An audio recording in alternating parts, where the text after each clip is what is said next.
Insyaallah, insyaallah, insyaallah ada jalannya. Insyaallah, insyaallah, insyaallah.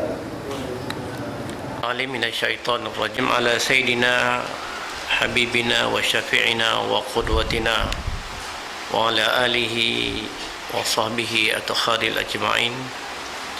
Subhanaka la ilma lana illa ma 'allamtana innaka antal alimul hakim. Rabbi shrah li sadri. Diberikan kita taufik, hidayah dan inayahnya oleh Allah Ta'ala dapat kita bersama kembali dalam kuliah maghrib ini yang saya tangguhkan 2 minggu lalu balik daripada mengerjakan umrah. InsyaAllah malam ni kita sambung daripada apa yang kita telah bincangkan pada 3 minggu yang lalu, iaitu perkara yang berkaitan dengan soal keimanan kita, sifat-sifat orang-orang munafik, sifat-sifat orang-orang yang musyrik. Macam mana hebat kita beramal ibadah, macam mana hebat kita berjariah, bersedekah, tunjang kepada semua amalan kita ialah iman, akidah. Dalam akidah ni dia banyak, dia punya bahagian-bahagian dia. Jadi sebab tu Allah Ta'ala peringatkan, wa minan nasi may yaqulu amanna billahi wa bil yaumil akhir wa ma hum bimu'minin. Ramai di kalangan manusia, tuan kata, wa minan nasi may yaqulu, ramai di kalangan manusia ni berkata, aku ni telah beriman kepada Allah dan hari akhirat. Wa ma hum bimu'minin. Allah Ta'ala kata sebenarnya mereka itu tidak beriman. Makna Allah Ta'ala menjelaskan kepada kita, walaupun kita kata kita beriman, tapi Allah Ta'ala kata wa minan nasi may yaqulu amanna billahi wa bil yaumil akhir wa ma hum bimu'minin.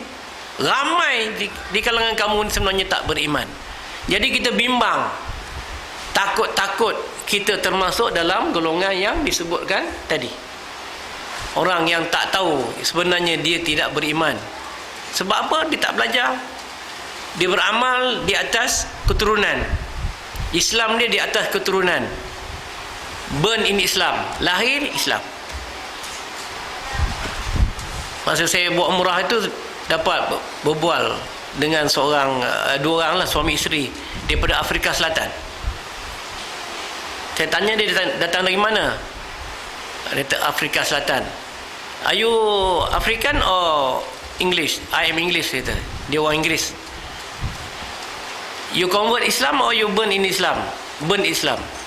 Dia tak convert. Maknanya daripada datuk dia dah Islam, pada mak bapak dia dan kepada dia. Dan berbual-bual tu dia bersyukur sebab dia rasa di kalangan orang putih, orang Afrika yang kita tahu dia memang ada sifat-sifat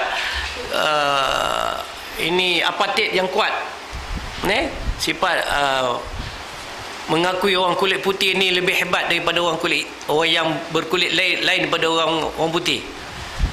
Tapi dia kita berbual menunjukkan bahawa dia faham tentang Islam itu kerana dia belajar. Dia kata ada tuan guru dia sebut tuan guru, datang dari Malaysia, dia dari Kedah, Tuan Guru Yusuf. Dia tanya saya kenal tak? Saya tak kenal, saya dari Melaka.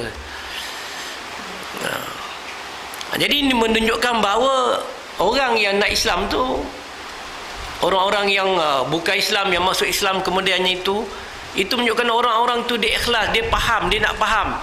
Macam Cat Stevens, seorang penyanyi rock yang terkenal dulu, Smoke on the Water, lagu dia. Smoke on the Water maknanya ambil dadah. Smoke on the water, asap dalam air. Tapi akhirnya Yusuf Islam ni dia terima hidayah. Dan bagaimana dia mengembangkan Islam tu, dakwahnya, dia membuat sekolah di Birmingham, dan dia telah pun membuat sekolah-sekolah tahfiz di Birmingham, menunjukkan bahawa dia faham. Ramai lagi tokoh-tokoh. Ada seorang Profesor Ismail Garodi, dia masuk Islam, orang Perancis. Dia ni pakar teologi, pakar dalam bidang agama lah. dalam agama Nasrani, Kristian. Jadi salah satu bidang kehebatan dia ialah berkaitan dengan roh. Bagaimana roh manusia ini dijadikan, bagaimana keadaan manusia besok di akhirat. Jadi dia menulis tentang roh ni melalui beberapa kajian dia dalam kitab Bible. Satu hari dia pergi Afrika. Dia pergi Nigeria. Nigeria ni ada orang Islam. Dia pergi kawasan pedalaman. Bukan kawasan Islam di bandar. Dia pergi kawasan pedalaman. Lalu dia berjumpa dengan seorang imam masjid dalam pedalaman tu. Dia tu Islam, dia perkampungan Islam. Jadi berbual dengan imam ni ceritalah tentang roh, kehidupan manusia selepas ni. Jadi dia kagum sebab dia buat kajian tentang roh, tapi ada orang lebih hebat daripada dia, duduk di pedalaman Nigeria, duduk pedalaman, tapi punya pengetahuan yang sangat luas tentang roh. Lalu dia tanya, engkau belajar dari mana? Kami Islam, dia kata. Kami belajar daripada Nabi Muhammad, Prophet. Islam mengajar tentang roh, tentang ni kita. Kalau begitulah, biar aku masuk Islam, dia kata. Masuk Islam dia. Dengan sebab kepahaman dia tentang roh tadi. Orang tadi menerangkan tentang keislaman, tentang dunia dan akhirat yang nak dituju. Jadi akhirnya Profesor Garaudi ni dia masuk Islam dengan nama Ismail Garaudi. Dia ramai tokoh-tokoh. Ada seorang pakar scuba. Scuba ni menyelam. Minat dia menyelam. Jadi satu hari dia menyelam di Teluk Mexico. Daripada air terjun tu dia menyelamlah sampai ke dasar laut, ke laut. Dan didapati bila dia masuk laut, didapati bahawa laluan dia tu, laluan sungai tu, di kiri kanan tu ialah air masin. Yang dilalu tu sungai. Ikannya pun ikan sungai, dia punya lumut pun lumut sungai, yang sebelah tu ialah lumut dari, ada karang lagi, dan ikan pun ikan daripada laut masin. Dia heran, dia jadi takjub. Akhirnya dia bertanyalah kepada orang, dia kata dalam Quran memang ada disebut dalam surah Ar-Rahman tentang pertemuan dua laut yang berbeza, Al-Bahraini itu. Masuk Islam dia dengan sebab dia suka scuba tu, masuk Islam. Kita pergi scuba nak tengok karang laut, pakai pula ketat-ketat macam tu, akhirnya tak bertambah iman. Orang kita kena nak motivasi naik bukit, Gunung Kinabalu lah, Gunung Tahan lah, Gunung Ledang lah, buat kursus motivasi. Adakah dia menjadi orang yang lebih kuat imannya dengan dia panjat gunung tu? Jadi kita kena fikir ni, kadang-kadang kursus motivasi ni adakah bertambah iman? Pelajar-pelajar kita pergi kursus motivasi, buat kursus motivasi dekat Lancang lah, dekat mana lah, balik tidur, tak semayang, penat dia kata. Dia mana kursus tu tidak berjaya membina sahsiah. Jadi sebab itulah soal keimanan ni duduk nombor satu. Kita nak bina anak-anak kita. Sebab tu Ismail Kamun dia buat kitab ni, dia meletakkan pendidikan kanak-kanak tu, iman tu duduk nombor satu. Kemudian dia letakkan sifat munafik dulu. Dia tak cerita tentang sifat lain, sebab sifat munafik ni sangat bahaya dalam perkara yang berkaitan dengan keimanan. Baik, apa Tuhan kata dalam Quran? Innal munafiqina fid darkil asfali minan nar. Sesungguhnya orang yang munafik itu akan ditempatkan pada tingkatan yang paling bawah sekali di dalam neraka. Neraka ni ada 7 tingkat. Neraka ada 7 tingkat, tapi ada 8 pintu. Neraka ada 7 tingkat tapi 8 pintu. Syurga dia ada 7 syurga tapi ada banyak pintu. Kita boleh masuk pintu mengikut apa amalan yang kita buat. Contoh salah satu pintu ialah dipanggil pintu taubat. Pintu taubat kalau kita kat sini dekat Kaabah, yang dia pegang pintu tu, masuk tu, itu pintu taubat. Jadi kalau siapa dapat masuk syurga melalui pintu taubat, bermakna taubatan nasuha tu diterima oleh Allah Ta'ala. Ada orang masuk pintu rayyan, pintu khas untuk orang yang puasa. Tak lama kita nak puasa. Mana siapa ikhlas puasa? Sebab puasa ni dia tidak boleh dinilai oleh manusia. Sebab tu Allah Ta'ala, siapa berpuasa, aku yang berikan ganjaran. Macam sembahyang, semua orang boleh nampak. Oh, laki aku, abang nak bang, nak Jumaat ni, sembahyang Jumaat. Tahu. Nak gimana ni bang? Nak sembahyang Maghrib, suruh. Tahu. Bayar zakat, tahu. Ada resit dia. Pergi haji lagi tahu. Bergebas dengan tahu. Tapi puasa siapa tahu? Pukul 4.30, pukul 5 makan sahur. Pukul 7 dia pergi kedai mamak. Bini dia ingat dia puasa. Rupa bau kari. Puasa bang? Puasa. Macam biasa ya. Budak-budak sekolah bawa air apa? Air kotak.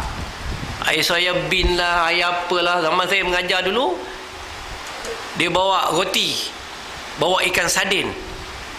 Bila dia lapar, dia lari pada sekolah. Dekat Seri Tanjung dulu ada pokok getah. Taman saya dulu, saya duduk tu pokok getah. Jadi bila dia nak mountain, dia pergi kat situ, siap cecah ikan sardin roti. Balik puasa. Sebab tak dapat dinilai. Sebab tu Allah Ta'ala memberi keistimewaan kepada orang berpuasa. Dia akan masuk pintu melalui pintu rayyan, khas untuk orang berpuasa. Pintu solat untuk orang yang suka solat sunat. Jadi pintu jariah untuk orang yang suka bersedekah. Jadi syurga ni banyak pintu, melalui pintu-pintu amalan yang kita lakukan. Pintu qiraat, pintu orang suka baca Quran. Pintu zikir, so pintu orang yang suka berzikir, bertasbih. Masuk banyak pintu. Jadi kita pilih pintu mana kita nak masuk. Tapi perkara asas semuanya dah buat, wajib buat. Cuma dia lebihkan perkara yang berkaitan dengan yang sunat. Yang ini menafikan kita daripada sifat munafik. Amalan-amalan sunat ni sebenarnya menafikan kita daripada perkara yang berkaitan dengan munafik. Orang munafik ini salah satu disebut dalam Quran ialah bila dia sembahyang, bila dia beribadah dalam keadaan kusala. Kusala maknanya ni malas. Pergi semayang malas, terpaksa. Jadi benda-benda macam ni, yang sunat-sunat kita buat ni, akan menyebabkan kita dijauhkan daripada sifat-sifat munafik. Sifat yang sangat berat. Bayangkan duduk dalam neraka yang paling bawah. Kalau buat kerak lah, kalau kata neraka seperti kerak, seperti kuali kawah besar, yang bawah tu orang munafik. Yang atas tu, kalau ikut ranking dia, yang atas tu dia tempat orang, dia panggil al-mujrimun, orang-orang yang berdosa. Maknanya orang tu orang Islam, dia mengaku Allah Ta'ala, mengaku beriman dengan Allah Ta'ala, tetapi dalam masa yang sama dia buat dosa. Derhaka pada mak bapak dia, zina, minum marak, tikam ekor, tikam badan, semua tikam. Buat benda-benda berdosa. Jadi duduk, banyak mana dosa dia, duduk di tingkat berdosa al-mujrimin ajmin, masuk yang keempat. Neraka tu lah untuk orang-orang yang dipanggil untuk orang-orang Yahudi. Orang Yahudi neraka nombor 4. Kenapa pula dia nombor 4? Patut Yahudi ni laknatullah dia duduk bawah lah. Sebab dia masih lagi duduk nombor 4 kerana dia masih lagi percaya kepada Allah. Dia beriman kepada Allah. Cuma dia rasa dia bangsa yang hebat. Itu kesilapan Yahudi. Kemudian tingkat yang kelima tu ialah untuk orang-orang Nasrani. Nasrani Kristian lah. Sebab apa? Sebab dia syirik dia mengaku Tuhan tu ada 3. Trinity. Tuhan, anak Tuhan, Nabi Isa dan juga Maryam, ataupun satu lagi dipanggil Ruhul Kudus. Dia duduk nombor 5. Nombor 6, jatuh kepada orang-orang musyrik. Orang-orang musyrik maknanya orang yang mensyirikkan Allah, orang-orang kafir lah. Sebab apa? Sebab apa musyrik duduk bawah? Nombor 6, sebab dia menafikan Allah. Dia kata Allah tu ada yang lain, Tuhan tu ada yang lain. Tuhan batu, Tuhan pokok, Tuhan monyet, Tuhan gajah, Buddha pula yang kurus, yang perut besar, perut kecil. Dia membayangkan Tuhan ada macam-macam. Walam yakul lahu kufuwan ahad. Allah Ta'ala tu tidak ada yang sekutu. Yang kufuwan ahad maknanya tak ada yang boleh dibayangkan. Oh, Tuhan tu seperti monyet. Tak ada, tak boleh bayangkan Tuhan tu monyet. Tuhan tu seperti gajah. Tuhan tu seperti pokok yang besar, seperti batu. Tidak boleh. Walam yakul lahu kufuwan ahad. Tidak boleh disamakan dengan sesuatu pun. Yang terbayang Allah tak, kita kata Tuhan itu tidak. Begitu hebatnya Allah Ta'ala tu, sifat dia. Itu sifat orang-orang musyrik. Yang ketujuh itulah sifat orang munafik, duduk dalam nombor 7, bawah kerak sekali. Kalau dia panaskan kawah tu, bayangkan yang kerak tu macam mana. Tak? Kalau orang ada ilmu batin lah kononnya, celup tanah dalam minyak tu, yang atas tu tak panas, yang bawah tu.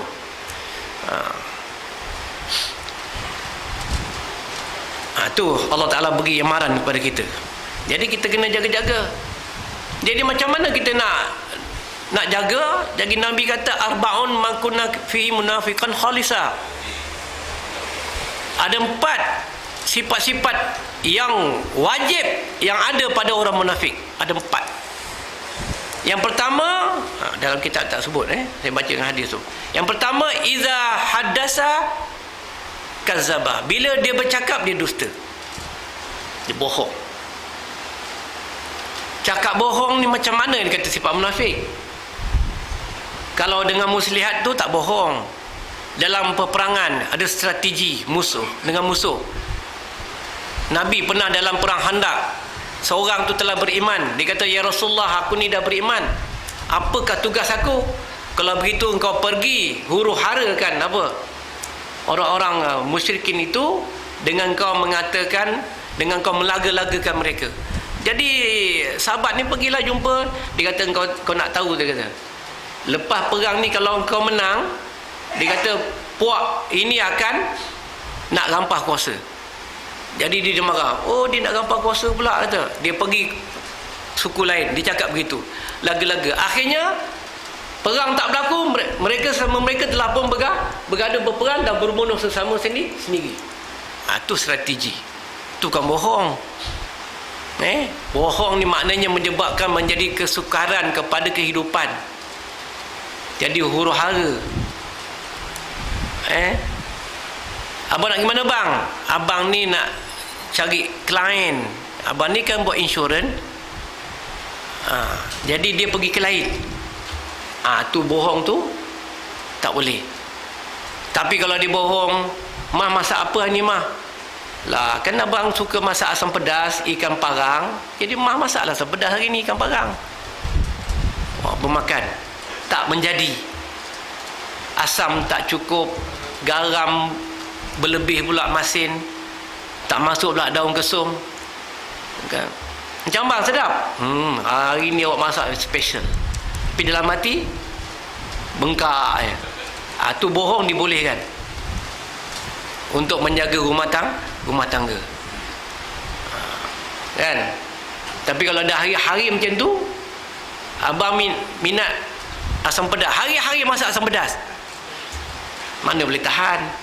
Takkan nak bohong hari-hari macam tu. Awak ni tak pandai ke? Hari-hari awak kata awak suka asam pedas. Memanglah saya suka, tapi takkan asam pedas je. Sekali buatlah sup kambing, kan? Buatlah masak lemak apa ke. Macam tu lah. Jadi jaga. Yang dikatakan bohong itu, bohong yang boleh menyebabkan keadaan menjadi huru-hara. Tipu bank, tipu kawan, tipu walung, mampulah. Tipu walung mampulah. Iza hadasa kazzaba. Bila dia bercakap, dia berdusta. Yang kedua, izal amana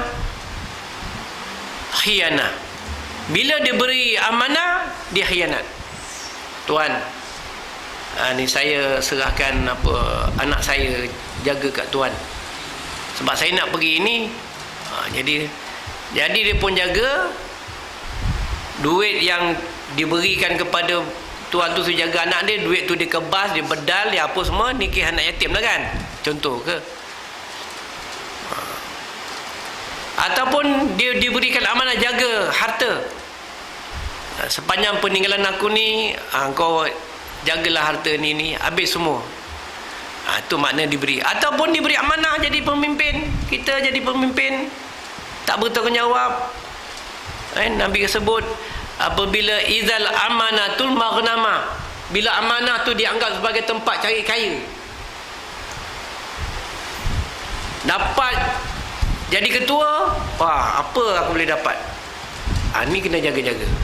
Kita jadi pemimpin ni, biar kita lebih berkhidmat daripada lebih kita khianat. Jadi kalau kita jadi pemimpin kita khianat, itu pun ada salah satu daripada ciri-ciri munafik. Sangat bahaya. Sebab tu kalau ni Isra' Mi'raj, tak lama ni bulan Rejab. Kan, bulan Rejab. Bila 27 Rejab? Isra' Mi'raj. Kan? Dah tak lama lagi dah. Lepas tu lebih nak puasa pula dah. Syakban. Kita Syakban patutnya lebih banyak puasa, tapi orang kita bulan Syakban banyak kenduri. Kenduri pula buat bulan 12 tengah hari. Pukul 2 petang lepas asar, lepas maghrib kadang-kadang. Jadi macam mana nak puasa? Lagi nak dekat bulan Ramadan, lagi kerap dia buat kenduri. Orang Melayu ni ikut adat dia lah. Kalau kat kampung saya dulu Kuala Balak, kalau bulan Rejab ni, bulan kenduri pagi buat kenduri dulu. Makan roti canai lah, roti jala, kuih apam, serabai pagi. Masuk bulan Syakban, kenduri nasi itulah. Kenduri untuk tahlil, untuk mak bapak dia apa semua. Sebab tu setengah-setengah masjid, setengah-setengah surau, setengah-setengah taman, biasa taman lah, dikumpulkan semua orang yang nak tahlil tu, elok buat macam tu. Kumpul itu seorang berapa, RM20, RM30. Kumpul sekali, buat kenduri sekali lah. Tapi jiwa orang Melayu tak macam tu. Dah buat kenduri tu pun, besok datang pergi jemput datang rumah buat kenduri. Dia tak puas hati imam baca pendek. Pendek sangat Pak Imam tu baca. Dia nak imam baca panjang. Baca panjang boleh lah. Segala doa kunut, doa kalau tandas, doa masuk tandas, keluar semua baca. Jadi kita jadi bila diberikan amanah tu kena hati-hati. Jangan khianat. Sebab amanah ni tempat orang utama. Kalau zaman Rasulullah, para sahabat ni bila beri amanah, Nabi kata itu telah menjadi tapak untuk engkau menikmati syurga. Tapi jangan kita minta jawatan, tapi bila kita diamanahkan, kita kena jaga. Sebab Nabi kata itulah tapak untuk mendapatkan syurga. Tapi jangan lupa, itu juga tempat engkau nak masuk neraka. Kan dibebankan tu, dibebankan lagi, sakit lagi, beban tu berat lagi diletak atas bahu. Maka Rasulullah kata, ya Jibril, apakah makna ni? Inilah umat engkau, bila dia beri amanah, dia khianat, dia tidak menepati apa yang diberikan amanah. Itu sifat yang kedua. Sifat yang ketiga, iza ahada kafara. Bila dia berjanji, dia tidak tepati, dia mungkir. Janji dating pukul 3, datang pukul 4 kita pergi Ramli. Tu tak masuk dalam tu. Ini janji, maknanya janji sesuatu benda yang melebihi daripada kehendak umum. Misalnya, aku janji dengan kau, kalau engkau boleh tolong aku sekian-sekian, aku akan beri tapak tanah ni kepada engkau. Sampai masanya bila tu dah tolong, dia tidak pun memberi tapak tanah yang dijanjikan tu. Tu maksud janji bila dia kafarat, maknanya dia khianati, dia tak tepati. Berjanji, kalau aku masuk universiti, dapat kerja, nak tolong orang kampung, buka klinik, jadi doktor. Orang kampung datang, kalau orang biasa datang kena RM20, orang kampung RM10. Tapi bila masanya dia pun buka klinik, kau ingat klinik ni bapak kau punya, habislah. Itu maknanya dia telah pun berlaku, tidak, dia mengkhianati, dia memungkiri daripada janji yang dia buat. Salah satunya ialah orang yang lupa pada nazar dia. Nazar, bernazar kan, kalau aku dapat 8A PMR aku nak puasa, dia lupa. Itu ingat tu. Tapi jangan kita bernazar, kalau aku jadi ketua kampung, aku nak orang kampung beri aku duit seorang 100. Tak boleh. Itu kan nazar. Itu menyusahkan orang. Nazar ni maknanya kita kena keluar sendiri. Mak kena belikan orang motor. Pasal apa pula? Orang dah bernazar dulu. Kalau orang dapat 8A, mak kena beli motor. Engkau bernazar pula, aku pula yang kena. Bernazar tu kita sendiri. Kalau saya dapat kahwin dengan anak Ustaz Alim, contohlah kan, nazar, nak berikan pak mentua dia, Ustaz Alim tu lah, kereta Mercedes. Itu kenalah beri. Tapi kalau dia nikah dengan anak saya, kata, saya dulu dah bernazar, kalau saya kahwin dengan anak abah kena belikan saya kereta. Banyak cantik muka kau. Dia tak kena. Puasa ke, biasanya kalau kita bernazar, puasalah yang baik kan, ataupun cukur kepala, bernazar. Kalau kita dapat sesuatu yang baik, kita dah kahwin 10 tahun tak dapat anak, tiba-tiba bernazar. Kita disuruh bernazar supaya kita disegerakan kita punya permintaan, pengorbanan. Aku kalau dapatlah anak kan, tak kira anak lelaki ke anak perempuan ke, pondan ke,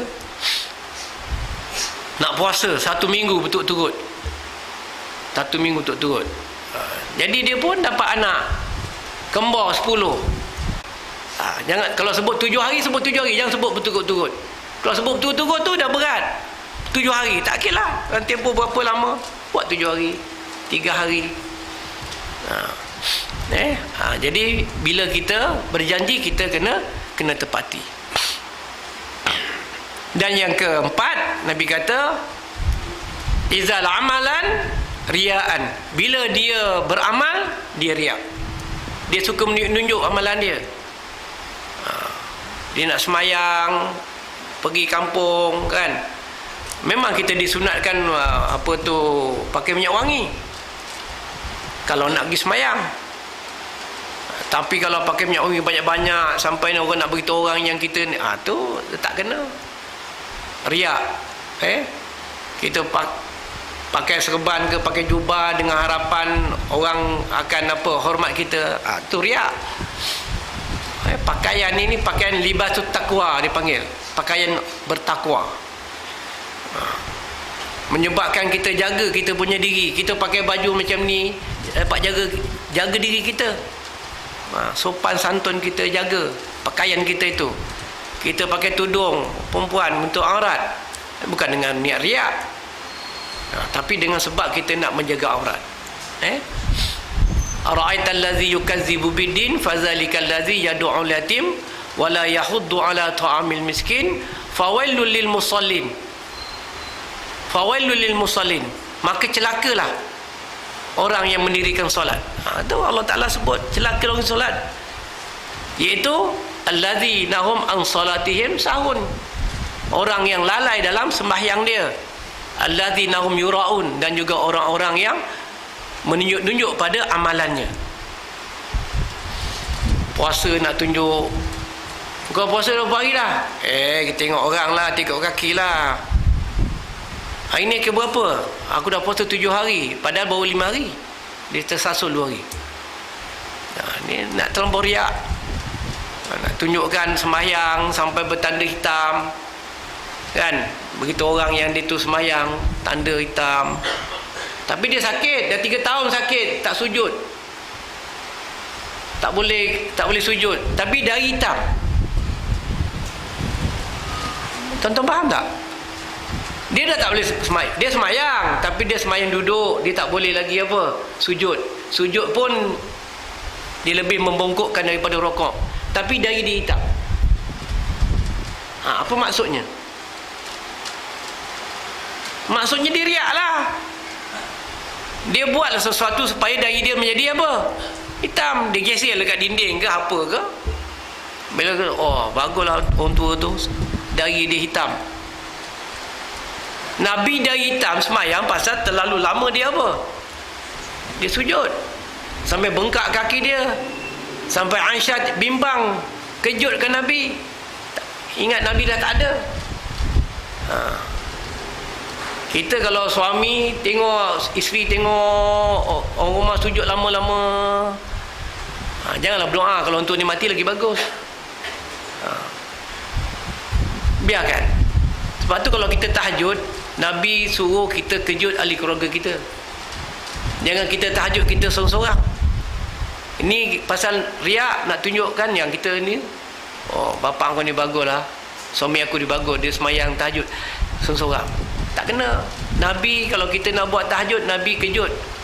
Nabi kejut Aisyah, kejut anak dia. Nabi kalau kejut anak perempuan ni, Fatimah tu, dia tapak kaki. Dia geser tapak kaki Fatimah. Jangan bapa pergi kejut anak perempuan pakai tepuk punggung. Tu yang beramai sumbang mahram tu. Nabi ajar nak kejut anak perempuan, tapak kaki dengan ibu jari kaki Nabi pada tapak kaki anak dia, dikejut macam tu. Ini kena bapa masuk bilik anak perempuan, kejut tepuk punggung pula. Tu yang jadi cerita dalam sahabat apa semua, sumbang mahram. Ini nasihat kepada orang perempuan, kalau boleh tidur pakai seluar panjang. Ini kadang-kadang pergi orang kahwin, ramai duduk dalam rumah, sepupu, sepapat, sepepet semua ada, tidur tak pakai apa-apa. Lalu nak pergi, saya ni pengalaman saya, kita nak pergi ambil sembahyang dekat dapur, kita duduk tidur dekat serambi. Nak melimpah dapur tu semua tidur, dan macam-macam kita jumpa. Ni akhlak. Tidur ni ada akhlak dia. Kalau orang perempuan tidur, tak digalakkan dalam kawasan yang terbuka, dia kena kawasan tutup. Kalau katalah tempat tu terbuka, ambil lansir, tak apa, tirai, kena tutup. Itu perkara-perkara yang berkaitan dengan akhlak ketika tidur. Bukan suka-suka. Kita kadang-kadang dekat rumah kita buat kerja kahwin, kat kampung ke, kita tak jaga akhlak itu. Sedangkan majlis tu majlis ibadah. Majlis perkahwinan melalui matul urus ni ibadah. Jadi kita kena jaga dia punya sopan santun dia. Jaga. Ingatkan begitu. Jadi itu di antara Nabi sebut sebagai sifat-sifat munafik yang kita kena jaga. Kita jangan ada sifat-sifat begitu, supaya yang akhirnya kita meningkatkan amalan kita, kita nak jauh kita daripada sifat al-mujrimin, sifat orang-orang yang berdosa. Sifat orang-orang yang berdosa.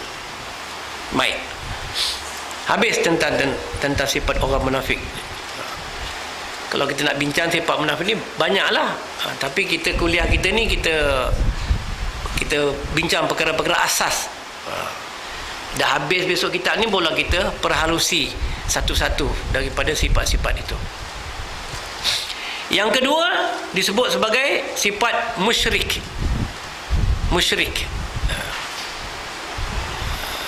Musyrik maknanya orang yang menyengutukan, orang yang mempercayai sesuatu yang lebih berkuasa daripada Allah. Maknanya orang yang menyengutukan Tuhan. Sifat syirik ini dia sangat berat. Sebab Allah Ta'ala kata, aku boleh ampunkan orang yang tidak solat, tetapi aku tidak akan mengampunkan orang yang mensyirikkan aku. Maknanya kalau dengar orang tak semayang, sukalah ni. Wah, kacing tu ada can lah boleh tak semayang. Sebab Nabi kata Allah Ta'ala ampunkan orang semayang, orang tak semayang boleh ampunkan. Itu hak Allah. Kalau dia tak nak ampunkan, hak Allah Ta'ala mengampunkan hambanya yang tak semayang. Tetapi Allah Ta'ala tidak angkat ampunkan orang yang mensyirikkan Allah. Sebab benda tu sangat berat. Sebab kita dah belajar dulu, Allah Ta'ala menafikan la ilaha illallah. Allah Ta'ala menafikan tak ada Tuhan. La. Dalam sifat kalimah tauhid itu, kalimah syahadah itu, Allah Ta'ala tak kata jangan kamu sembah Tuhan selain daripada aku. Tak ada. Kita kena faham, jangan kamu sembah Tuhan selain daripada aku, dengan tidak ada Tuhan yang berhak disembah melain Allah. Itu beza. Kalau kita kata, kalau Tuhan kata jangan sembah Tuhan lain selain aku, bermakna ada Tuhan lain. Ini Tuhan, ini Tuhan, ini Tuhan, ini tak boleh disembah. Kau kena sembah aku, Allah. Allah Ta'ala tak kata gitu. La, tak ada ni semua tak ada. Yang ada aku. Tu beza. Kalau kita kata Allah tu milik orang Islam, maknanya kita tidak menepati dari sudut keimanan.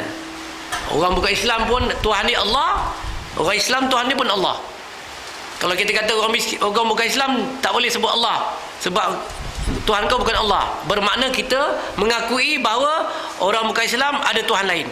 Sedangkan Allah Ta'ala ajar kita la ilaha illallah, tidak ada Tuhan yang berhak disembah melainkan Allah. Kalau dia nak sembah Tuhan lain, itu perkara dia lah. Tapi kita tidak boleh mengatakan bahawa Tuhan kita ada lain daripada Allah. Tak boleh. Kalau kita kata ada Tuhan lain daripada Allah, bermakna kita melakukan syirik.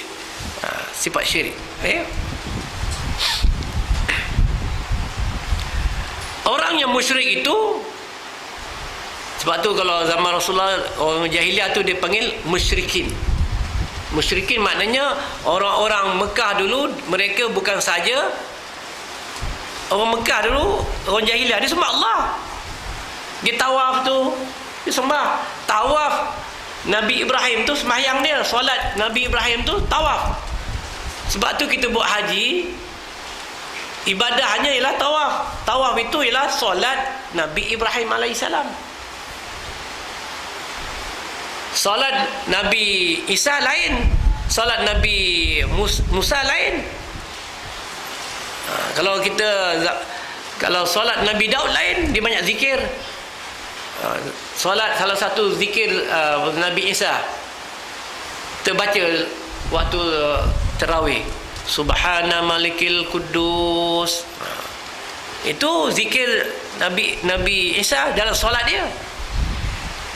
Tapi solat kita orang Islam tak sama dengan solat-solat Nabi-Nabi yang dulu.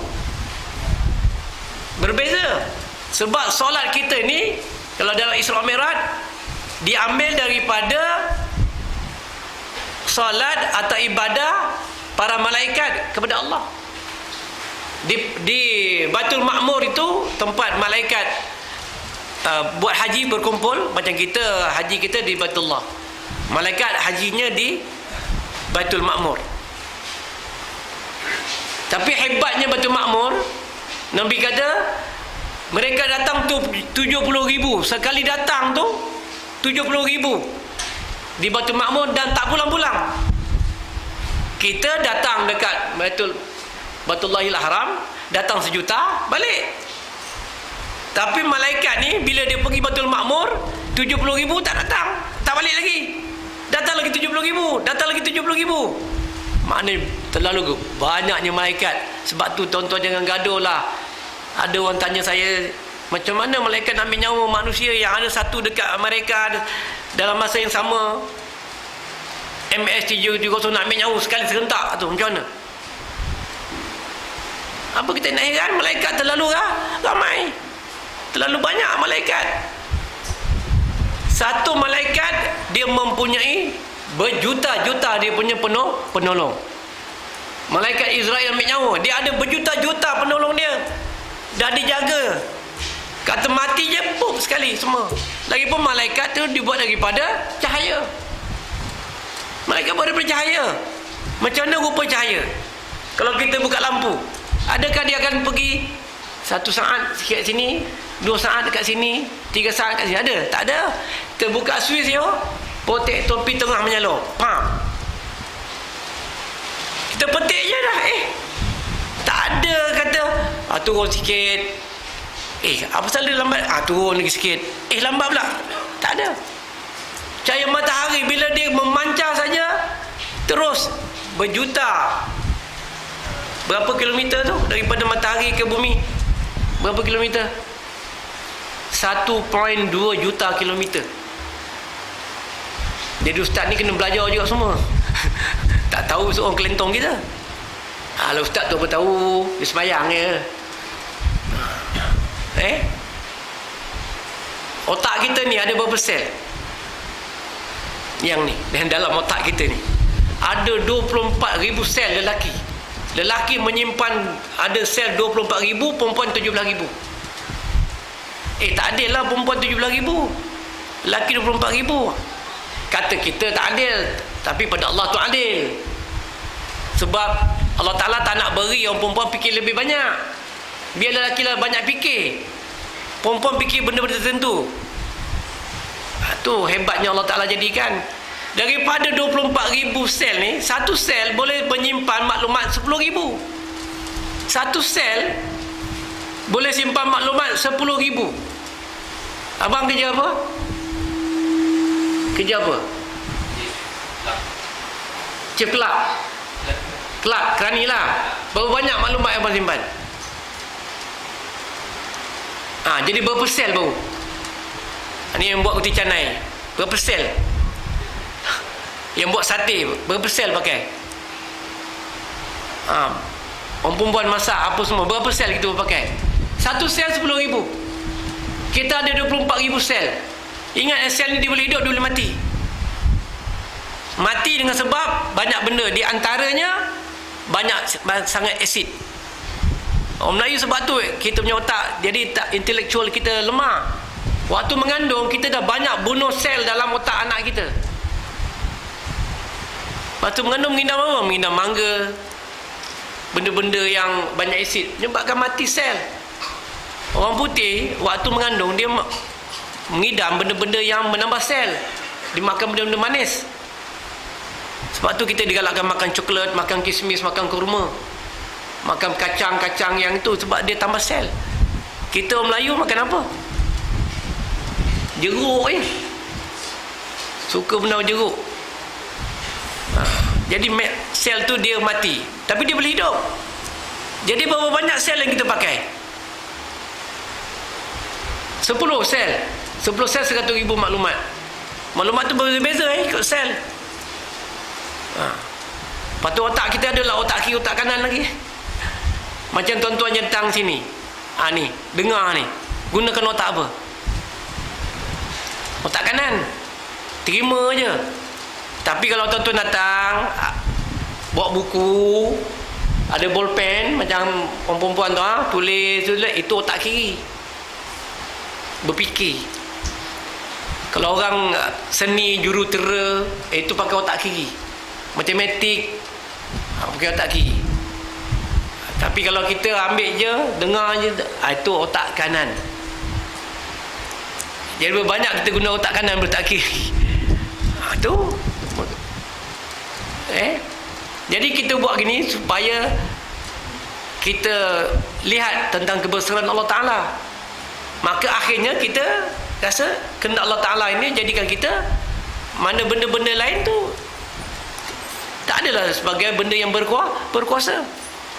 Kalau Allah Ta'ala kata ilmu yang aku beri pada engkau setitik daripada lautan,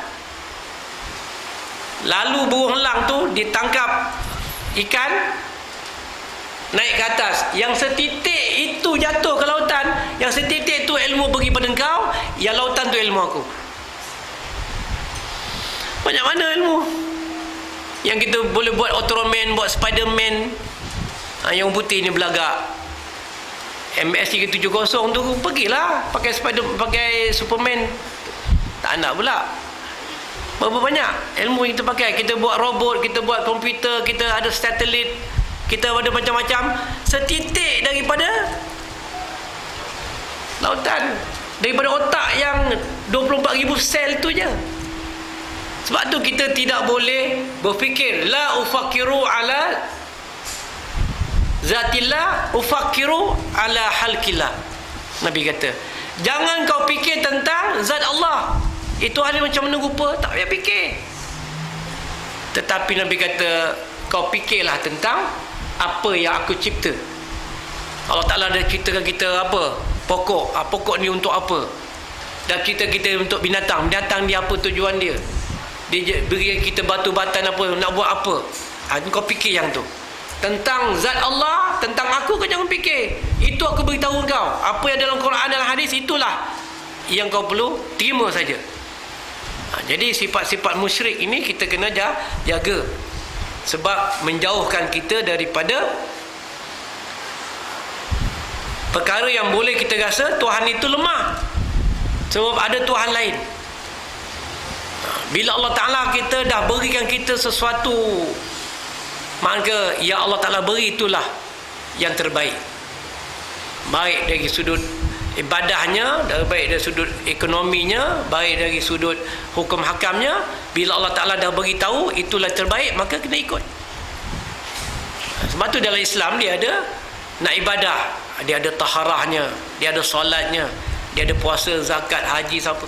Kemudian dalam muamalat, sistem kehidupan kita manusia, munakahat, kekeluargaannya, nak menikah dengan cara macam mana yang baik. Kalau orang asli menikah dia pakai kelilin busut, tangkap dah nikah. Kita ada akadnya, ada walinya, ada pengantin laki, ada pengantin perempuan, ada saksi. Nampak tak dia punya aturan supaya kehidupan kita teratur. Munafaqat, tanggungjawab suami, tanggungjawab isteri, tanggungjawab ibu bapa, tanggungjawab anak. Itu dijelaskan dalam Quran hadis supaya nampak Islam itu peraturan yang Allah Ta'ala begitu yang cantik. Sebab tu Allah Ta'ala beri amaran, jangan kita ambil separuh Quran. Afaman tu'minuna bil kitab wa ta'furuna bi ba'dil kitab. Jangan kamu ambil separuh, tinggal separuh. Mana yang kita rasa untung kita buat, rasa tak untung kita tak nak buat. Semayang rasa senang, tutup aurat tak nak.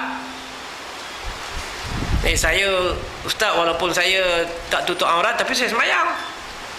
No, akad timah tu tutup aurat tapi tak semayang. Jadi kita tak boleh buat contoh begitu. Ya alladzina amanu udkhulu silmi kafah. Orang beriman masuk Islam tu seluruhnya, kena ambil semua. Tak boleh ambil sikit-sikit. Rasa ini penting, ambil. Tak rasa penting, tak nak ambil. Tak boleh.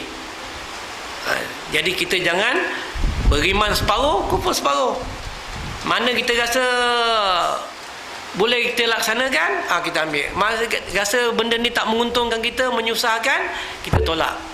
Jadi benda-benda macam ni menyebabkan kita jadi syirik kepada Allah Subhanahu Wa Taala. Sebab itulah Allah Taala tidak boleh menerima orang yang syirik kepadanya, tetapi Allah Taala masih boleh mengampunkan orang yang tidak menyembah dia. Tak semayang. Tapi hukum semayang ni pun tuan-tuan kena ingat hukum semayang ni di dua. Kalau kita sembahyang dengan sebab tak nak sembahyang sebab ingkar, asal tak semayang, apa semayang, kan dapat apa pun, kata itu ingkar. Ingkar maknanya dia boleh jadi murtad, jadi kafir. Bila kau nak semayang ni, tunggulah alive begin 40. Bila umur aku 40 baru aku semayang. Aku enjoy dulu. Yang dia cakap begitu, dia berdosa besar. Dia tak jadi kufur, tak jadi kafir, tak jadi murtad, tapi dia berdosa besar. Sebab dia masih percaya lagi dengan apa yang Allah Ta'ala perintahkan. Tapi kalau dia ingkar apa hukum pun, kalau hukum tu sunat, dia ingkar. Contoh, nak engkau potonglah kuku ni nak Jumaat, besok nak Jumaat ni hari Khamis, Nabi galakkan kita potong kuku. Alah potong kuku, heboh potong kuku. Tu ingkar. Walaupun benda sunat, jadi murtad, jadi kafir. Walaupun benda tu sunat. Contohlah, kita ambil contoh isap okok lah. Ini ramai isap okok. Kalau kita, engkau ni apa isap okok ni makruh. Alah makruh tak makruh, hantar dia lah. Tu ingkar.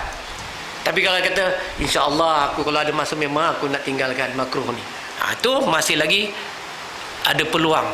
Tapi kalau dia kata, alah kau isap okok pun kau tak kaya. Isap okok, apa salah isap okok? Apa sebab? Jadi ingkar. Kalau ingkar walaupun makruh, dihukum. Hukum syarak ni ada 4 kan? Wajib, sunat, haram, makruh. 5 harus. Kau jangan buat benda-benda ni haram. Apalah haram tak haram? Dia tu ingkar. Tapi kalau dia kata, aku memang nak tinggalkan, tapi dah aku punya profession aku memang kelentong orang. Nak macam mana? Kelentong bank, kelentong ni kan, benda haram, tapi dia buat, itu berdosa. Tapi kalau dia ingkar, tak awak apa semayang tak dikaya, tak menyebabkan semayang ni apa semua orang ingkar. Tapi kalau dia kata, alah nanti dululah, aku kalau semayang nanti orang tengok aku ni alim sangat pun susah. Tu maknanya dia tak, tapi dia apa? Dia ada dia punya alasan dia. Tu berdosa besar. Tu kita kena bezakan di antara hukum. Hari ni tunduk pula.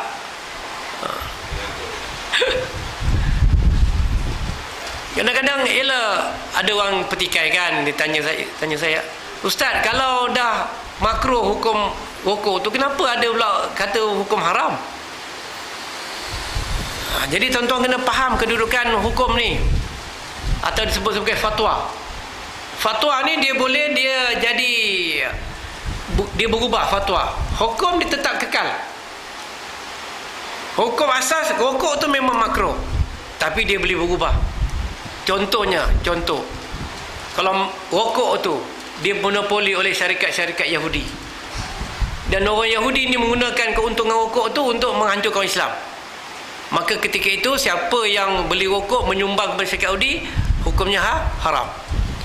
Tapi kalau katalah orang Islam menguasai syarikat rokok, lalu keuntungan tu digunakan untuk kebaikan orang Islam, meningkatkan orang Islam, maka ketika itu dia tak jadi wajib, tak jadi sunat, tetap jadi hukum makruh. Boleh faham? Kan? Kesikatan wala tulqu aidukum ila tahluka, jangan kamu campakkan diri kamu kepada kebinasaan, hukum haram. Tapi kalau dia kata aku tak ada apa-apa pun, sihat aku, tu tak apa, makruh lah. Kan? Walaupun dia tak apa. Kadang saya cakap dengan kawan-kawan, sahabat-sahabat, dia isap rokok, dia sipu-sipu, tak apa kau isap rokok, kau akan sihat. Macam saya ni tak isap rokok sebab saya tak sihat. Jadi orang sihat dia boleh isap rokok, orang tak sihat tak boleh isap rokok. Jadi saya tak sihat, jadi saya tak isap rokok. Jadi faham sendiri kan? Tapi saya lebih kepada kepahaman rokok itu dikuasai oleh syarikat-syarikat Yahudi, maka dia digunakan untuk menghancurkan Islam. Jadi saya pegang fatwa tu. Dan fatwa dikeluarkan dari kerajaan Arab Saudi pun begitulah. Tapi kalau dia tidak memberi apa, dia tetap kekal, tapi makruh. Kekal dia makruh. Tapi dari sudut fiqah, mengekal yang makruh jadi haram. Kita kena belajar pula hukum fiqah. Dipanggil qawaidul fiqhiyah. Mengekalkan yang makruh dia jadi haram. Makruh macam mana tadi? Makruh benda yang macam rokok lah. Sebab rokok ni dibuat oleh manusia. Tapi kalau makan petai, makan jering, makan kerdas PJK tu, petai jering kerdas tu, satu tempat saya tu Haji Baba, saya panggil dia Haji Baba PJK. Ustaz, saya tak dapat PJK. Alah, PJK lah tu, petai jering kerdas. Dia jual pasar malam petai jering kerdas. Dia baru kalau pergi pasar malam tu kan, dia jual petai jering kerdas, dapatlah PJK. Kalau apa makan petai tak makruh lagi. Ni kesilapan orang kita dari segi hukum. Waktu bila kita makan petai, makan jering, makan kerdas, dia jadi makruh bila kita nak beribadah. Bila tuan-tuan nak pergi semayang, berbau mulut, kawan sebelah kata, alai bau petai mulut kau, itu makruh. Sebab dia mengganggu solat orang. Jadi makna solat dia kosong lah, tak ada apa-apa, rugilah dia semayang. Jadi pahala tu dapat kawan sebelah, orang yang terganggu dia punya solat tadi. Itu beza dengan rokok. Isap rokok je, isap je jadi makruh. Sebab tu meninggalkan itu dia jadi dapat pahala. Makan petai, makan tak makruh. Tapi bila dia berbau, bila kita nak pergi semayang berbau, kalau kita dapat tinggalkan bau tu, kita gosok gigi, bersugi dengan betul, maka dapat pahala. Sebab apa? Kita menyebabkan tak ada bau. Tapi kalau kekal bau, pergi buang air dekat ni pula, ya Allah, bau pering bau, kita ganggu orang. Dengan sebab kita makan petai jering tadi menyebabkan orang ambil semayang terganggu, maka perbuatan kita tu makruh dan kita ambil wuduk tak dapat pahala. Nampak tu? Kita buang air pun tak dapat pahala. Buang air tu dapat pahala, istinja. Kita pergi buang air tu dapat pahala. Meninggalkan baul kita, masalah, dapat pahala. Tapi bila kita kencing menyebabkan berbau orang lain, itu jadi makruh, maka kita punya istinja tak dapat pahala. Kalau kita beruduk, kita uduk tak dapat pahala. Bila kita solat, orang berbau tak dapat pahala. Jadi tuan-tuan kena ingat begitu. Ini makruh benda-benda makanan dengan makruh rokok, dua benda yang sangat berbeza. Kalau kita kekalkan, kita kekal isap rokok, mengekal, aku kalau tak dapat rokok, tak dapat idea, haram. Tapi kalau kita isap rokok, tak ada masalah, nak puasa dapat tinggalkan, jadi makruh lah. Tapi kalau tak ada rokok, kajian kesihatan, aku kalau tak ada perempuan tak boleh berlakon. Aku kalau tak ada rokok tak boleh. Tak boleh, tak ada ilham lah, mesti nak kena rokok baru dapat. Tu mengekalkan yang makruh, dia jadi haram. Jadi kita kena berhati-hati dalam soal-soal hukum ni. Memang saya buat rokok ni selalu saya tegur. Kadang orang kata Ustaz Alim kalau kuliah mesti buat rokok, dia selalu cakap. Tapi janganlah pasal rokok nanti tuan-tuan pula marah saya. Kita cakap benda yang benar. Cuma kita minta tuan-tuan, kalau yang merokok ni, cuba fikir kedudukan tuan-tuan ni kat mana. Kalau tuan-tuan kata isap rokok ni nak habiskan duit kan, banyak duit, itu tak apalah. Tapi kalau tuan-tuan kata fikir tentang apa, memberi keuntungan kepada syarikat Yahudi, tuan-tuan kena fikir. Saya ambil yang itu. Tuan-tuan kalau rasa aku ambil yang mudah lah, sebab nak dapatkan apa idea, kalau tak ada pun tak apa, tu tak apa, tu makruh. Dan tuan-tuan kena ingat sifat makruh rokok sekarang dengan dulu tak sama tau, dari segi fatwa. Dulu orang isap rokok dengan tembakau yang asli, tak ada campuran apa-apa pun. Potong buat tembakau esok kan. Sekarang ni dah campur macam-macam. Saya dulu duduk, masa saya dekat universiti dulu, duduk sebilik dengan budak yang kerja dekat kilang rokok di Petaling Jaya.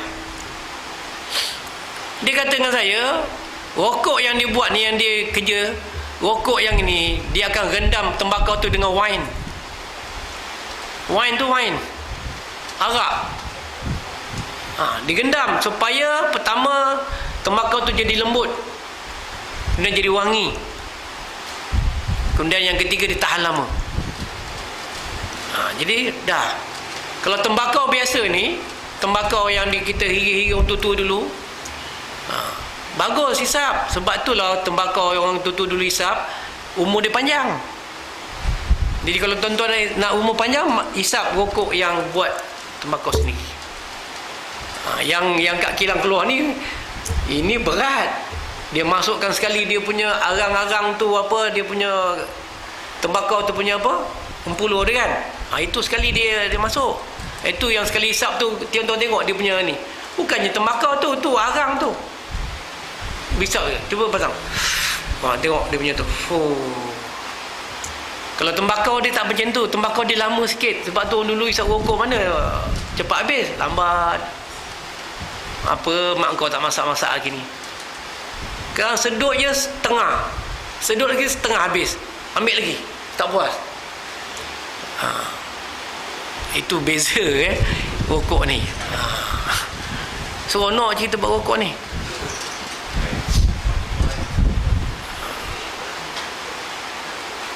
Okey.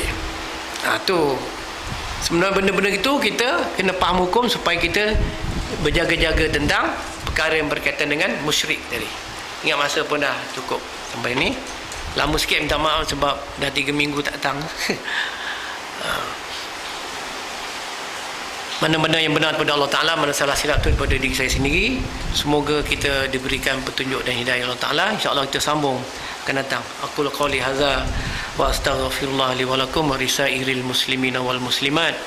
Innahu ghafurur rahim. Subhanakallahumma bihamdika asyhadu an la ilaha illa anta wa astaghfiruka wa atubu ilaik. Bismillahirrahmanirrahim. Alhamdulillah wassalatu wassalamu ala Rasulillah. Allahumma akhrijna min zulumatil wahmi wa akrimna bi nuril fahmi waftah alaina bi ma'rifatil ilmi wa zayyina bil akhlaqil hilmi. Rabbana atina fid dunya hasanah wa fil akhirati hasanah wa qina azaban nar. Sallallahu ala sayyidina Muhammad wa ala alihi washabbihi ajmain.